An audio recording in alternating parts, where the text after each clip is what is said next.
January 9th, 2020. The World Health Organization announces a mysterious coronavirus-related pneumonia in Wuhan, China. January 21st, 2020. The Centers for Disease Control and Prevention confirms the first coronavirus case in the United States. January 31st, 2020. World Health Organization issues a global health emergency with a worldwide death toll of more than 200 and an exponential jump to more than 9,800 cases. March 11, 2020. World Health Organization declares COVID-19 a pandemic. March 19, 2020. California becomes the first state to issue a statewide stay-at-home order. July 9, 2020. World Health Organization announces COVID-19 can be airborne. August 17, 2020. COVID-19 becomes the third leading cause of death in the United States. November 18, 2020.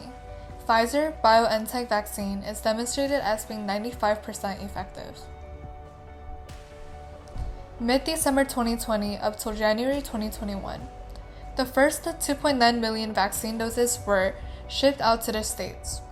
Authorized vaccines were injected into 3 priority groups: healthcare workers, frontline workers, and people over 75. Roughly 50 million people across the United States are expected to receive injections by February. February 2021. 50 million more in the priority groups get vaccinated. As more shots become available, priority groups expand to include people over 65 and those with pre-existing conditions. March till April 2021. Vaccine distribution to priority groups continues. October till December 2021. Herd immunity through vaccination could be reached in the United States if 75% of people or more get their shots. It is undeniable to say that the COVID-19 pandemic has greatly impacted everyone on a global scale. Perhaps you've noticed your mental health worsening due to the enforced stay-at-home order, which has led to social isolation. On a more personal level, maybe for someone you know or you yourself were infected by the virus. Regardless of everyone's different stories on how this pandemic has affected our lives, there remains one similarity: we all struggle. In the pandemic, with the transition to a distance learning, I think a lot of what I learned from it is how to kind of better manage my time and balance my schoolwork and my outside work, so extracurriculars and other activities. I think during school it was really easy because there's a set time during school when you're at school, and kind of having the change of locations makes it easy to compartmentalize your time. But I think now it's more difficult. So it's definitely taught me how to be more efficient and also how to communicate better with others, since being virtual kind of creates different barriers that aren't really there in person. In the very beginning of the pandemic, my mom was actually staying in China with my aunt, and she was kind of stuck over there for a couple months because they stopped flights, but she was able to join back with us summer of 2020. So I think that was an interesting experience. And if there's anything that I would take away from this pandemic, it's probably how much further we have to go still in science and medicine. I think if you told me in 2019 that a pandemic was going to be a large global issue, I would think that you were joking, because the concept of a pandemic seems, or it used to seem, kind of outdated, bubonic plague or Spanish flu. Oh, they didn't even have antibiotics back then, that's why they would have a pandemic.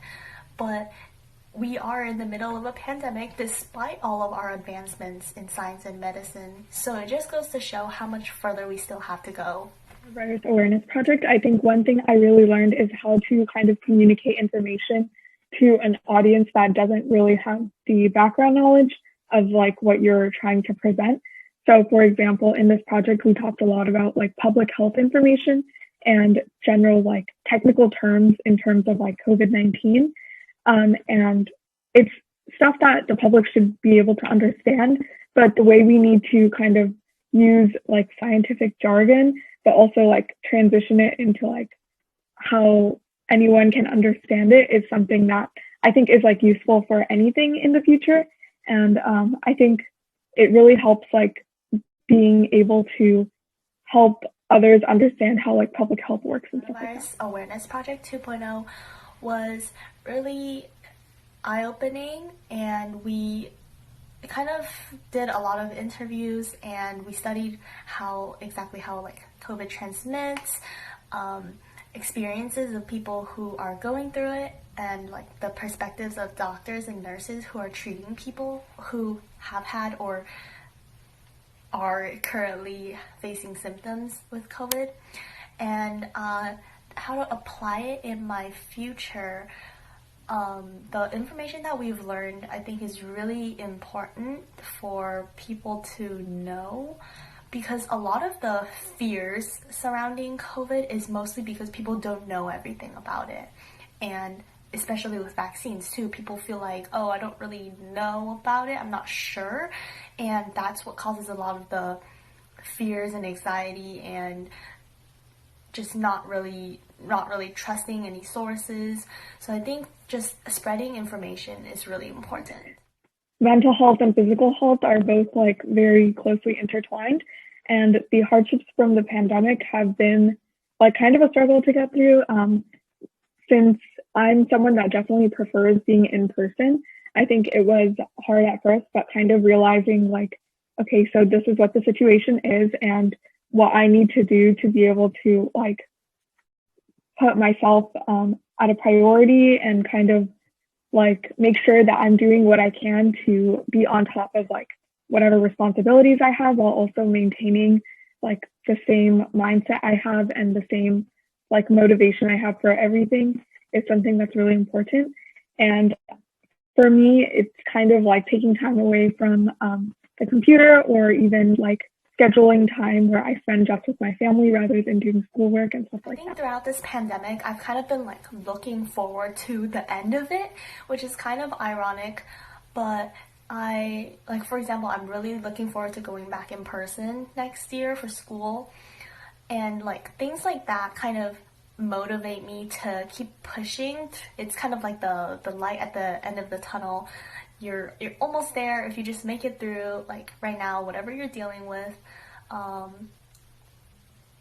there will be a better day, and we will get through this together. Took time off from social media for a while, and especially because everything we do is kind of like virtually or through the screen.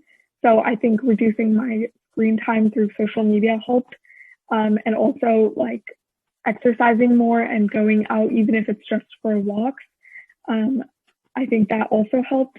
And then kind of like making sure I'm staying in contact with my friends and checking up on them. During the pandemic, I took care of my mental health by designating time in my day to do non-stressful activities like watching a movie, reading a book, or watching my favorite shows. I also really liked FaceTiming my friends and just talking with them, or listening to music with them, and starting watch parties to watch movies together. My biggest piece of advice would probably be to reach out to someone who can help, whether it be a friend, a family member, like a trusted adult, a professional, anything. I think talking about like what you're going through is really helpful. And even if you think that someone might not be there to listen, I think even writing down like what you're feeling, even though that's kind of cliche, but I think like it doesn't have to be literally like journaling or anything, but even filling out like, oh, how did you feel this day? Or like some like keeping a habit tracker or stuff like that. Even small things like that can really help.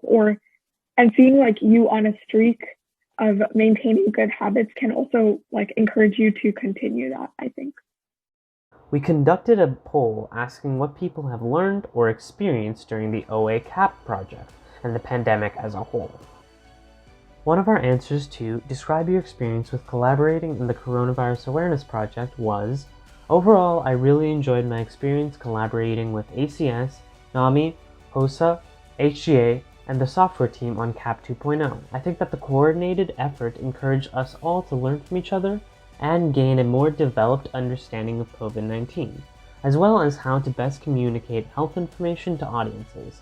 I think that the education is a key part of increasing accessibility and understanding of health, and this project reaffirmed my interest in spreading healthcare education. I was also able to consider information delivery in a new perspective. An answer to our question, what is your biggest takeaway from this project, was, my biggest takeaway from this project is how important it is to grasp and spread a basic understanding of public health. I believe that this project really helped me learn more about disease transmission, safety precautions, and even inequities in healthcare, and I feel that these are really significant concepts. I would like to continue educating myself and my community about the nuances of health issues. An answer to what can or should you do with what you have learned from this project was, I think community members watching these videos should use the information from CAP 2.0 videos to help safeguard their loved ones, get a vaccine, stay socially distant, and keep a positive attitude. I think it's also incredibly important that we acknowledge the tremendous work our healthcare workers are doing for us and appreciate them for putting themselves at high risk to help us. An answer to what self-care methods would you recommend to those struggling to get through this pandemic is, first, I would recommend prioritizing nutrition and exercise. Eating healthy meals and regularly remaining active are key components to maintaining physical health and also influence mental health significantly. Additionally, I would recommend taking time to reach out to loved ones, whether it be friends or family. This provides a source of connection and comfort, and could be a way that the individual can talk about their feelings. Finally, mindfulness practices such as breathing exercises, stretches, or meditation may be useful for some. Many agreed that this helped to bring experience and has helped us learn how to bring awareness to our community. This also helped us understand the importance of community and recognize the importance of every single person in creating a healthy environment. The COVID-19 pandemic was a horrible event that has taken many lives and is continuing to take many lives, but we have hope that things will change as vaccines continue to be created and distributed out to everyone. Here are some mental health resources and hotline numbers. Please keep in mind that you are not alone, and there are resources available to help you. Stay safe and healthy, get vaccinated, and don't be afraid to ask for help.